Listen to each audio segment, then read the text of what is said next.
Voilà, bonjour à tous. On va s'arrêter sur cette rencontre entre Jésus et un jeune homme riche. Et cette rencontre, cette histoire est racontée dans les 3 évangiles et on va lire principalement dans l'évangile de Matthieu. Et j'aimerais ce matin que ça change un petit peu, parce que vous allez beaucoup entendre ma voix, qu'on puisse entendre d'autres voix dans l'Église. Et j'avais envie qu'on puisse lire cette rencontre à 2 voix, parce qu'il y a une première partie qui est vraiment le temps où Jésus dialogue avec ce jeune homme, et puis le temps où il dialogue avec ses disciples et il partage un enseignement sur la notion de richesse. Alors je vais demander à 2 personnes de venir, donc à Philippe et à Marilyn, qui sont un papa et sa fille, qui vont lire le texte biblique. Je trouve que c'est bien, ça illustre les générations qui sont dans notre Église. Nous sommes une Église intergénérationnelle, alors c'est chouette. Merci, bienvenue encore.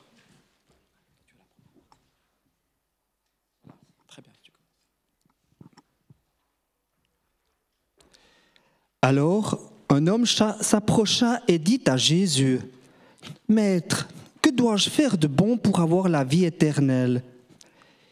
Il lui répondit, « Pourquoi m'interroges-tu sur ce qui est bon ?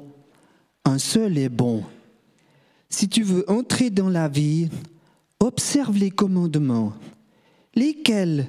lui dit-il. Et Jésus répondit, « Tu ne commettras pas de meurtre. Tu ne commettras pas d'adultère.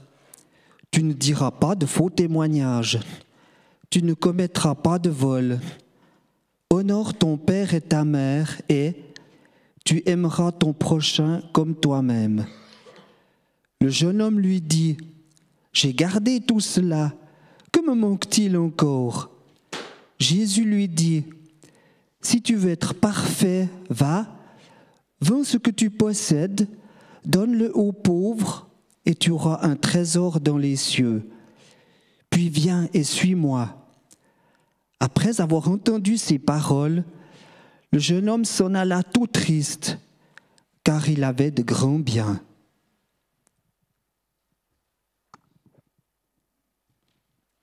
Jésus dit à ses disciples, « En vérité, je vous le dis, il est difficile à un riche d'entrer dans le royaume des cieux.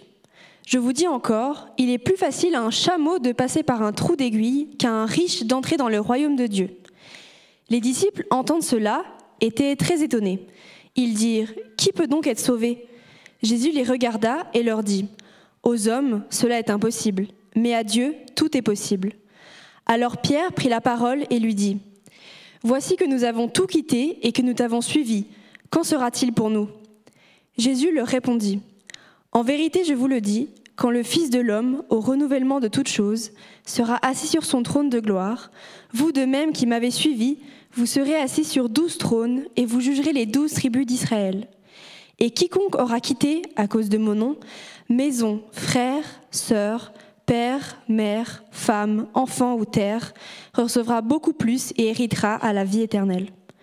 Plusieurs des premiers seront les derniers, et plusieurs des derniers seront les premiers. » Et merci beaucoup, on peut les applaudir et les remercier pour... Vous aimez l'accent de Philippe ? C'est beau quand même, hein ? Voilà, en tout cas, j'avais vraiment envie de vous partager cela. Avant d'aller un peu plus loin dans le texte qui nous intéresse aujourd'hui, j'aimerais juste dire quelques mots de contexte pour nous mettre vraiment dans ce chapitre 19 de l'évangile de Matthieu. C'est un chapitre qui est intéressant. J'aimerais juste dire en introduction que les évangiles, les 4 évangiles, Matthieu, Marc, Luc, Jean, ont été écrits avec un projet rédactionnel. Par exemple, Matthieu a écrit pour les Juifs, et il cite beaucoup l'Ancien Testament. Par exemple, Luc a écrit pour les non-Juifs, justement. Donc, il y a vraiment, il faut penser aussi à ça quand on lit le texte biblique, surtout les évangiles, c'est pas juste 4 fois la même histoire. C'est 4 publics différents, et plus loin que cela, quand on lit les évangiles, il y a aussi des arrangements inspiré bien sûr, qu'a fait Matthieu par exemple. Et dans ce chapitre 19, il y a cette histoire, cette rencontre entre le jeune homme riche et Jésus. Mais si on déborde un petit peu plus dans tout le chapitre, il y a plusieurs petites choses qui sont partagées. Et en fait, on a l'impression que toutes ces choses sont un petit peu mises bout à bout comme ça, comme s'ils voulaient partager les choses, et on a l'impression que ça n'a pas de rapport entre eux, mais vous allez voir que c'est un rapport entre eux. Et si vous regardez par exemple au début du chapitre 19, les premiers versets, par exemple les versets 1 à 11, il y a un discours entre Jésus et les pharisiens sur le thème du divorce, par exemple, et le mariage. Pas grand-chose à voir avec notre histoire, vous êtes d'accord ? Ok.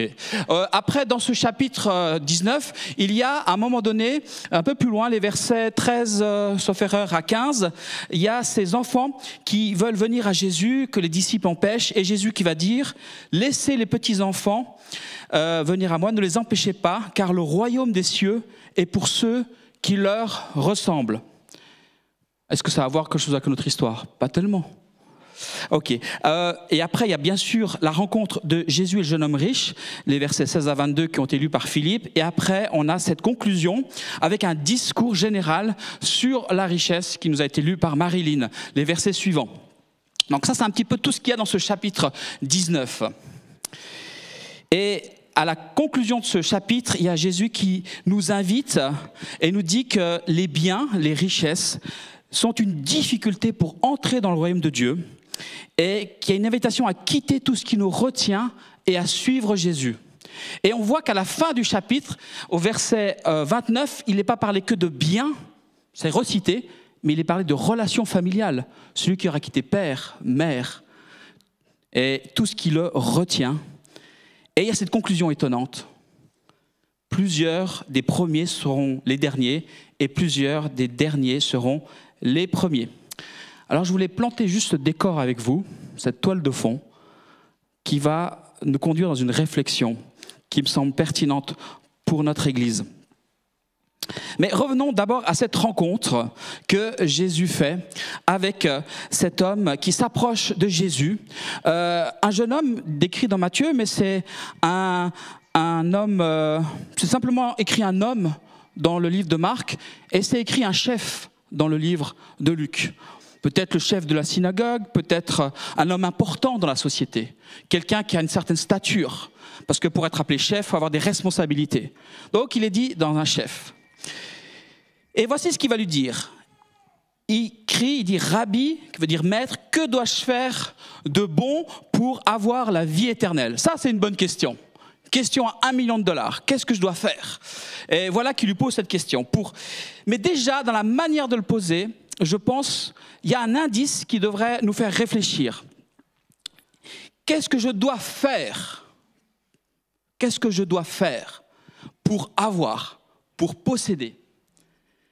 Est-ce que cet homme qui s'approche de Jésus voit la vie éternelle comme la vie avec Dieu, la communion avec Dieu, ou un bien à amasser de plus que tous les biens qu'il a déjà amassés dans sa vie?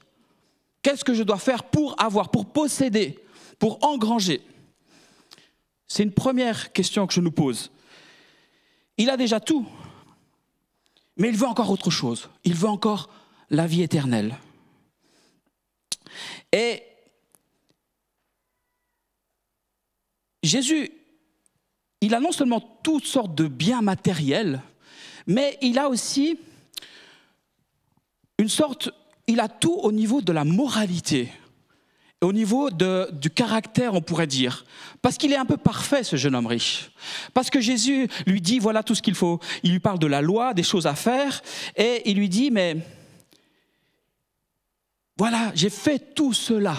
Et voilà ce qu'il va dire à Jésus de nouveau. Oui, j'ai gardé tous ces commandements. Donc non seulement il a amassé des biens, mais il a aussi amassé des biens spirituels, on pourrait dire, moral. Il a une grande dimension morale. Il a tout appliqué la loi. Il dit, j'ai gardé toute la loi, tout cela. Mais que me manque-t-il encore? Qu'est-ce que je peux avoir de plus? Nous dit cet homme. Et là, Jésus va faire un constat.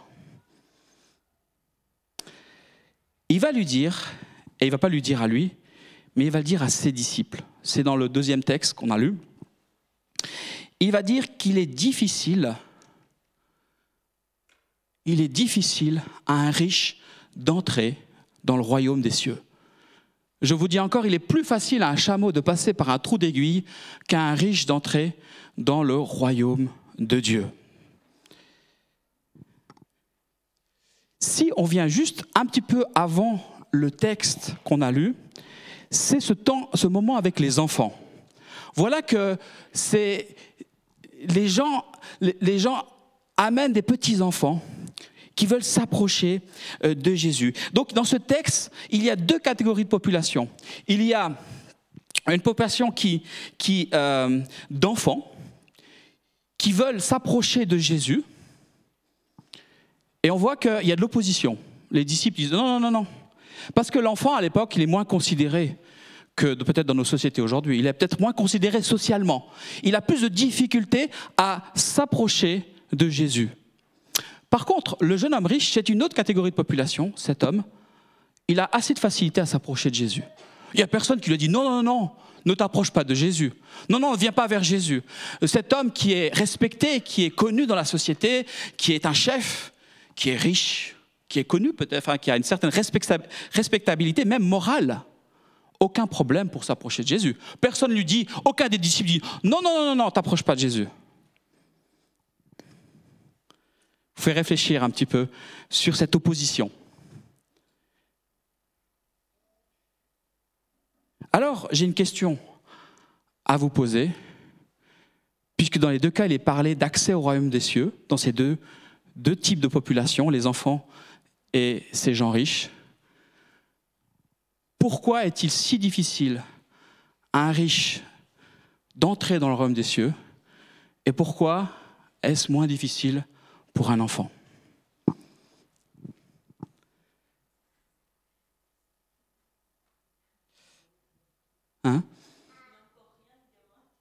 Ouais, c'est ça, il y a des éléments comme ça. Les petits-enfants sont faibles et dépendants. Ils ne peuvent rien apporter, mais sont prêts à tout recevoir. Les adultes, par contre, tendent à se reposer sur leur capacité ou leur richesse. Car la richesse procure quoi? Procure la sécurité. Ça procure aussi le respect des autres, la respectabilité. Ça procure le réconfort. Et ça engendre souvent une forme de suffisance. Ça donne du pouvoir, la richesse. Et une forme de suffisance.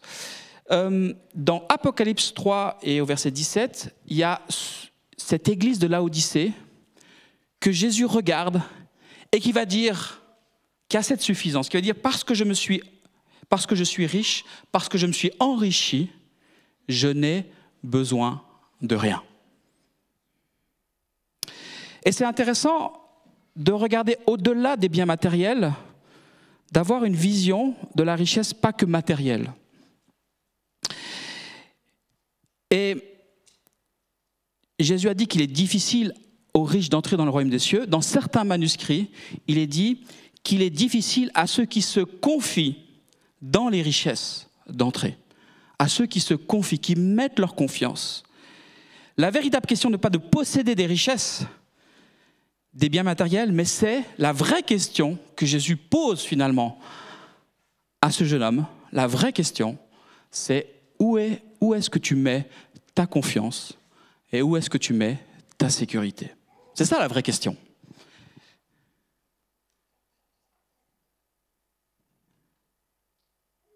Est-ce que tu la mets en Dieu ou est-ce que tu la mets dans tes biens? Dieu n'est pas en train de dire qu'on ne peut pas être riche et suivre Jésus. Et d'ailleurs, les évangiles le démontrent, puisqu'il y a des femmes qui ont suivi Jésus, qui avaient des moyens, notamment, sauf erreur de mémoire, je crois qu'il y a une femme dont son mari était l'intendant d'Hérode, et d'autres femmes qui disent qu'elles avaient les moyens et qui entretenaient même Jésus et ses disciples, qui les accueillaient dans leur maison, qui avaient les moyens aussi pour accueillir quand même plus, ils étaient plus que 12. Bien sûr qu'il y avait ces 12, mais il y avait du monde qui entourait Jésus. Donc on voit qu'il y a des gens, il y a des riches même qui ont suivi Jésus. Il y a Zachée, qui est riche Zachée. Il y a Nicodème, il y a Joseph d'Arimathée, qui ont suivi Jésus, qui sont devenus disciples. Et même dans le Nouveau Testament, il y a Publius et les femmes de la haute société dans le livre des Actes qui ont trouvé le chemin du salut, tout en étant riches. Mais tous ces gens n'ont pas fait de leur richesse un obstacle dans leur relation entre Jésus et eux. Et en fait, ont mis à disposition leurs biens pour chercher, premièrement, le royaume des cieux.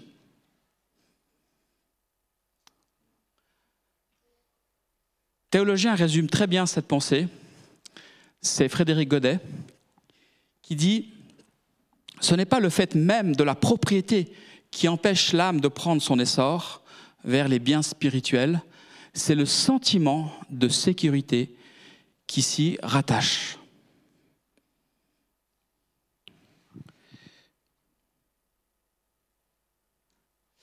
Le jeune homme est sans doute un jeune adulte qui travaille, qui est dans la force de l'âge. D'ailleurs, le mot ici pour jeune homme, qui est le caractéristique, ce mot grec, dans la culture grecque de l'époque, désigne environ, parce que c'est un peu difficile d'estimer, une personne qui aurait entre 25 et 40 ans. Voilà. Ce n'est pas un jeune, bien sûr, parce qu'il a quand même des biens, il a un patrimoine qu'il est en train de faire fructifier. Il fait fructifier ce patrimoine. Vous savez que les gens riches, c'est une minorité qui part de rien. Très souvent, c'est un héritage.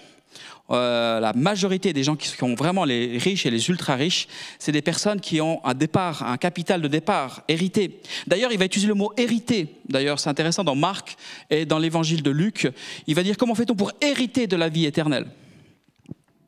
Pas seulement la posséder, mais l'hériter. Donc, ce jeune homme, il a beaucoup par rapport à l'enfant, qui n'a pas beaucoup. L'enfant qui ne possède pas, n'est pas encore entré dans l'héritage et dans les biens. L'enfant, par certains aspects, c'est le type du disciple que Jésus attend. Il n'a rien à lui.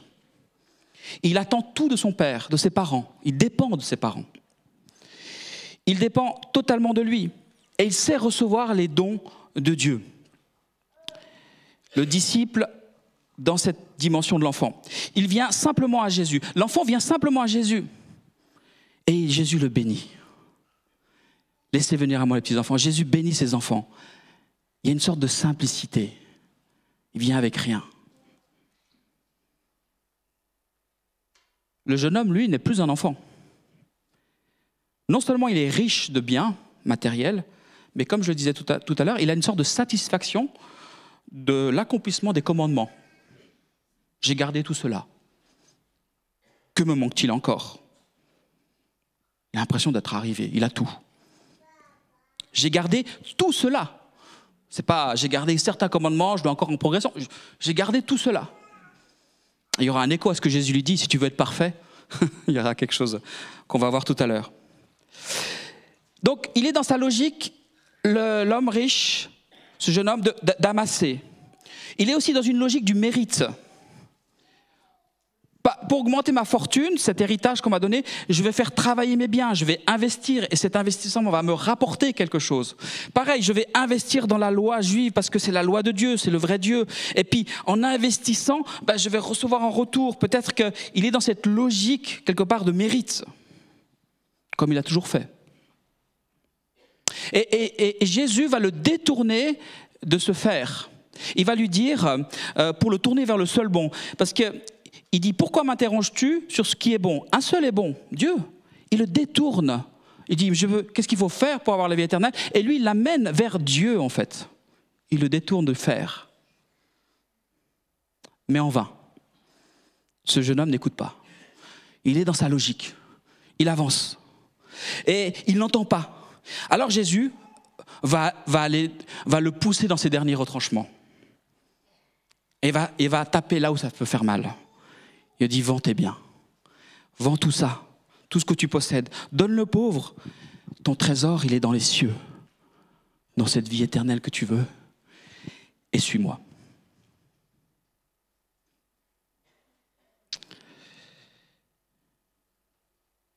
Et il dit, si tu veux être parfait,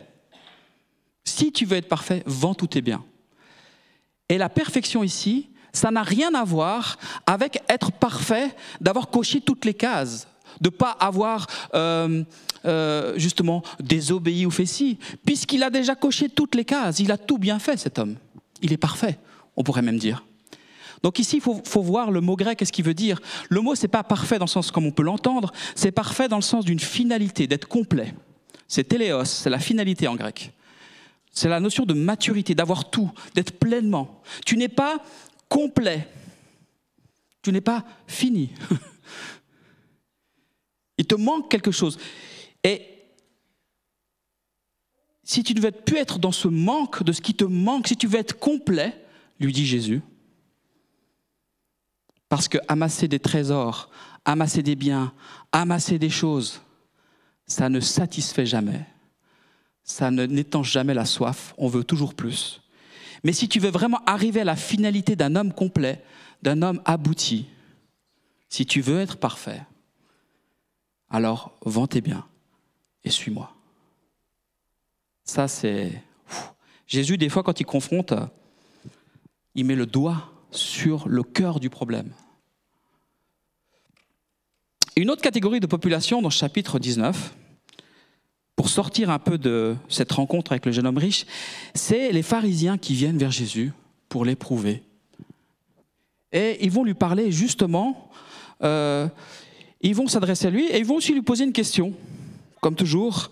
Est-il permis à un homme de répudier sa femme pour n'importe quel motif? Voilà, s'en débarrasser, voilà, elle n'a pas bien fait assez ci ou ça ne me plaît pas, voilà, c'est terminé entre nous. Voilà. Comment est-ce qu'on peut articuler ça avec la notion de richesse et de bien? Parce que je pense que c'est la clé de lecture de ce chapitre. Le divorce, la répudiation, donc divorcer, se séparer, c'est quoi en fait? C'est regarder sa femme, regarder l'autre comme un objet dont on ne veut plus, qu'on rejette. Allez, je change de femme comme je change de voiture. Et Jésus condamne cela. À l'inverse, l'adultère, c'est quoi? C'est je suis marié et je regarde, je convoite une autre femme, un autre homme. Je le regarde, avec ce regard de convoitise, comme pour le posséder, le prendre, me servir.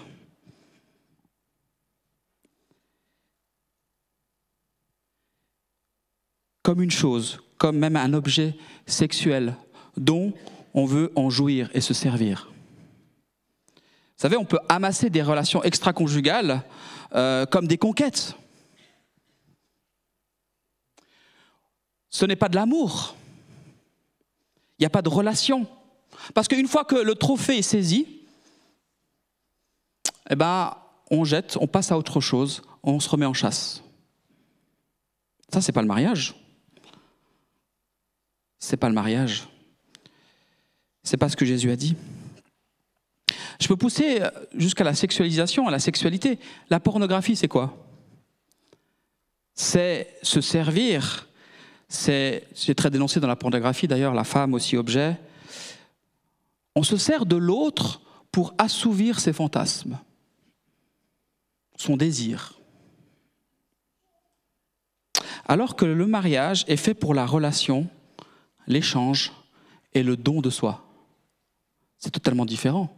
Ce n'est pas considéré comme un bien, ce qui peut m'apporter, ce que je peux prendre, ce que je peux amasser. Mais je me donne à l'autre. Je ne retiens pas, je me donne. Et je pense que c'est une clé de lecture importante dans ce chapitre 19, que je résumerai avec cette phrase.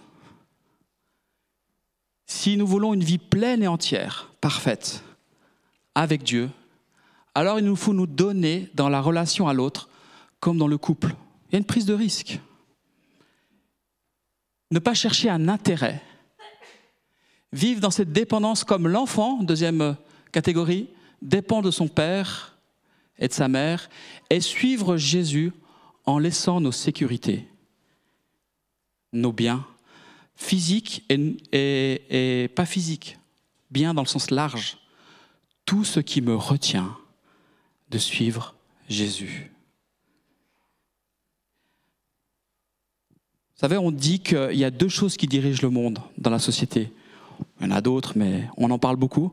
On dit qu'il y a le sexe et l'argent. Vous avez déjà entendu ça, hein? Le sexe et l'argent dirigent le monde.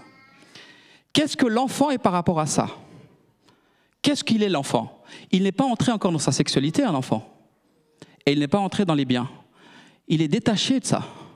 Il est détaché et il est innocent de cela. Il est encore momentanément dans sa liberté naturelle et matérielle. Et nous sommes appelés en tant que disciples de Jésus à retrouver cette liberté-là par rapport à cela. Parce que ça peut être un obstacle à suivre le Christ. Et Jésus est le seul qui peut nous rendre libres dans le monde dans lequel on vit, où les revendications sont la sexualité, les biens matériels. On nous dit aujourd'hui, il n'y a que l'argent qui compte. Je discutais dernièrement avec quelqu'un, mon voisin, il n'y a que le fric aujourd'hui qui compte. Il était ulcéré de voir des choses qui sont passées dans son travail, comment ça se passe. Et j'entends ça souvent. Il n'y a que ça qui compte. L'humain ne compte plus. Les gens ne comptent plus. Le monde du travail, c'est comme ça. Vous êtes une chose, vous êtes un bien.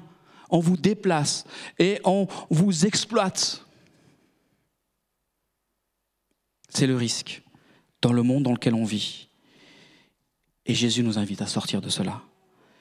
Il nous invite à sortir de ce fonctionnement où l'argent et le sexe dirigent, dominent, pour entrer dans la liberté des enfants de Dieu. Amen. Quelle grâce! Il y a cet appel à la suite du Christ, à entrer dans cette réalité-là. Il y a même un enfant qui dit Amen, c'est beau. Non. Et la principale difficulté de ce jeune homme riche, pour revenir à lui, c'est qu'il est retenu par ses biens. Il retient. Parce c'est ça que Jésus demande. Donne. Donne tout. Oh, j'ai tout accompli. Donne tout. J'ai tout amassé. Donne tout. J'ai fait toute la loi. Donne tout. Et suis-moi. Et le royaume de Dieu, c'est un mouvement inverse de la société. Vous savez, il y a des renversements. Il y a un renversement à la fin de ce chapitre. Les premiers seront les derniers seront les premiers. Il y a un renversement. Parce que le royaume de Dieu, c'est le renversement. C'est-à-dire que dans le royaume de Dieu, quand tu donnes, tu reçois. Et dans la société, on te dit, amasse, amasse, tu seras heureux, amasse, amasse. Multiplie les conquêtes, multiplie les relations, multiplie les amitiés. Et ça, tu vas être heureux. Lorsque je donne, je libère. Et je me libère. Vous savez que même en économie, l'économie, pour que ça fonctionne, ça marche sur le libre-échange, sur la circulation de l'argent. Il faut que l'argent circule, l'offre, la demande, c'est la base de l'économie. Si ça ne circule pas, l'économie s'écroule. Les financiers en sont conscients, les économistes en sont conscients. Et Jésus invite le jeune homme riche qui voulait amasser encore un bien de plus. Que puis-je faire pour avoir possédé la vie éternelle? Et il lui dit le contraire, ce que tu as, donne-le, car en faisant cela, tu pourras recevoir. Amen. Gloire à Dieu. Quelle profondeur. Quelle profondeur. J'arrive vraiment à la fin et à ma conclusion. Le Seigneur veut vraiment nous interpeller ce matin. Qu'est-ce qui te retient? Qu'est-ce que tu gardes que le Seigneur te demande de donner? C'est une question que je me pose, que je nous pose et que je te pose. Ça peut être des biens, ça peut être l'argent. Et Jésus a parlé contre l'argent parce que c'est une puissance, justement, parce qu'il y a ça derrière. Ce n'est pas l'argent lui-même, c'est ce qu'il y a derrière. Mais ça peut être aussi nos richesses intellectuelles, nos sentiments, nos amis, notre famille, même notre Église. Avec son passé glorieux, avec sa richesse, tout ce qu'on a fait, avec ses règles, ses traditions, son passé. tout cela peut être une richesse qui nous empêche de prendre pleinement possession du royaume de Dieu et même d'y entrer. Si nous voulons la vie avec Dieu et la vie en abondance, alors le Seigneur nous invite à donner. Et vous savez quoi, donner, c'est prendre un risque. C'est prendre un risque. Comme dans le couple, te donner, c'est prendre un risque. Comme dans tout, c'est se mettre en mouvement.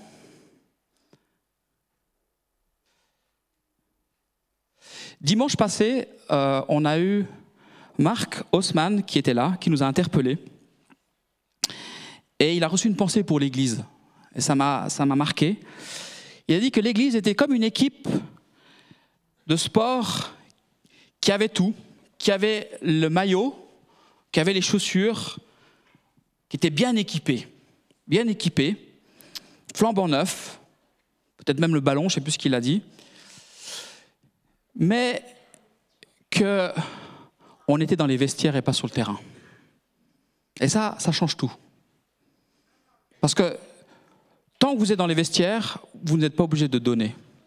Mais quand vous êtes sur le terrain, vous êtes obligé de vous donner parce que là, c'est là que se passe le combat. C'est là qu'il y a vraiment l'enjeu sur le terrain. Et cet homme riche, il est là à la porte, il a tout, et il doit s'engager. Mais là c'est compliqué. Tant que c'est amasser, c'est savoir, connaître, posséder, mais dès qu'il faut se mettre en mouvement et commencer à donner, entrer dans le concret, dans la pratique, c'est compliqué. Et est-ce que nous ne sommes pas un petit peu comme ce jeune homme riche?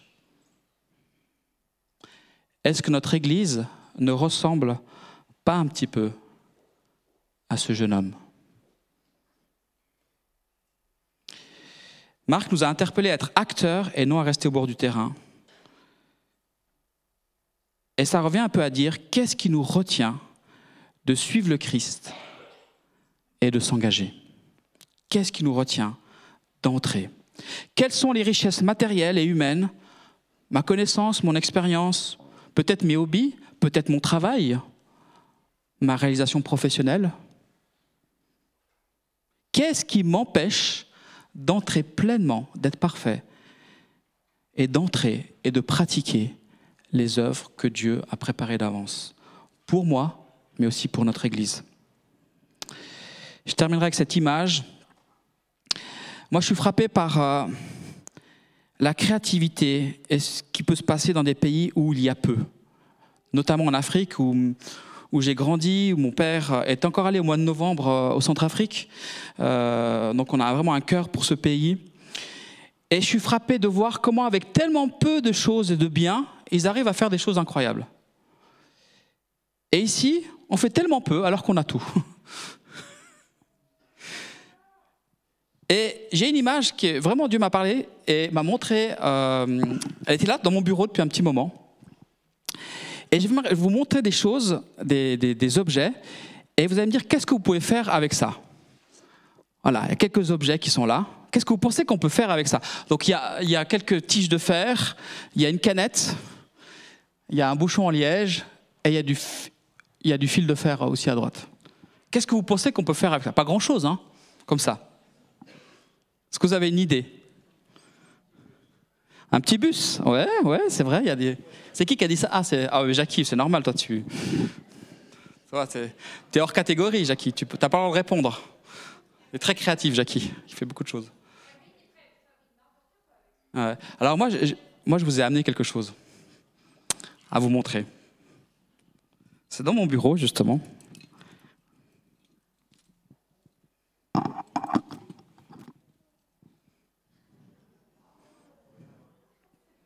Je ne sais pas si on peut zoomer pour ceux qui sont en ligne, qui verront. Voilà, c'est incroyable. La selle, le garde-boue, c'est fait, je pense, avec une canette, à mon avis. Il y a des tiges de fer qui ont été tordues pour faire la structure. Il y a du fil de fer, les pédales. Enfin, j'aurais voulu le faire passer, mais on n'a pas le temps. Ça va, c'est bon pour... Je peux vous le laisser là, et vous pourrez venir le voir. Les détails aussi, la finesse des détails. Alors ça reste de l'artisanat, hein, c'est vrai que des fois, mais c'est vraiment incroyable. avec si peu, ce qu'on peut faire.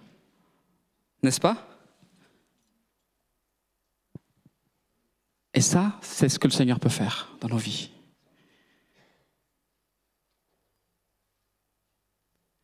Parfois, on est au courant de tant de choses sur la Bible, la parole de Dieu, mais on a tellement peu mis en pratique. Et parfois, on rencontre des gens qui ont tellement peu. Vous avez déjà vu des jeunes convertis, des jeunes qui viennent découvrir Jésus, des personnes, c'est extraordinaire. Tout est nouveau. Ils ont 10 000 questions à vous poser et vous êtes tout heureux de leur expliquer. Mais le peu que vous leur donnez, mais ils le mettent tout de suite en pratique. Il n'y a pas, waouh, ah c'est trop génial, bah, il faut faire ça, il faut prier pour ça. Ah ouais, d'accord, j'avais pas pensé. Et ils le font. Et il y a pas de, tout est nouveau.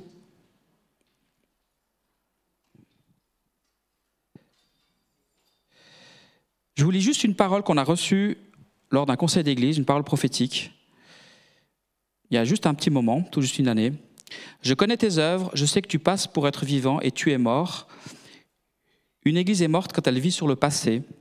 Une église est morte lorsqu'elle est éloignée de la vie qui est en Christ, la joie dans le service, la vie remplie de l'esprit, etc. Une assemblée vivante est une assemblée qui amène d'autres chrétiens à l'église. Il y a beaucoup d'enseignements, on parle de notre église, comme si l'église est gourmande de cela. Beaucoup de connaissances, mais peu de mise en pratique. Alors les amis, tout est dit. En piste. Je terminerai avec cette dernière parole. Beaucoup des premiers seront les derniers et plusieurs des derniers seront les premiers. Est-ce qu'on est prêt à se laisser surprendre par Dieu? Parce que si on n'entre pas sur le terrain, si on ne se met pas en piste, on risque d'être les derniers alors qu'on est les premiers, qu'on sait. Mais si on ne met pas en pratique, on risque d'être les derniers. De la même manière que ces enfants, pas considérés par la société, sont considérés comme premiers. Et ce jeune homme, considéré dans la société riche, n'a pas suivi. En tout cas, on ne sait pas, mais s'est arrêté de suivre Jésus. Tous ceux qui s'oublient pour servir les autres et qui se donnent pour la cause du royaume, ceux qui ne font pas habituellement les gros titres dans les journaux, seront parmi les premiers dans l'ordre du Seigneur. C'est par son abaissement que Jésus a été souverainement élevé. Pourquoi est-ce que je vais suivre un autre chemin? Amen. Prions.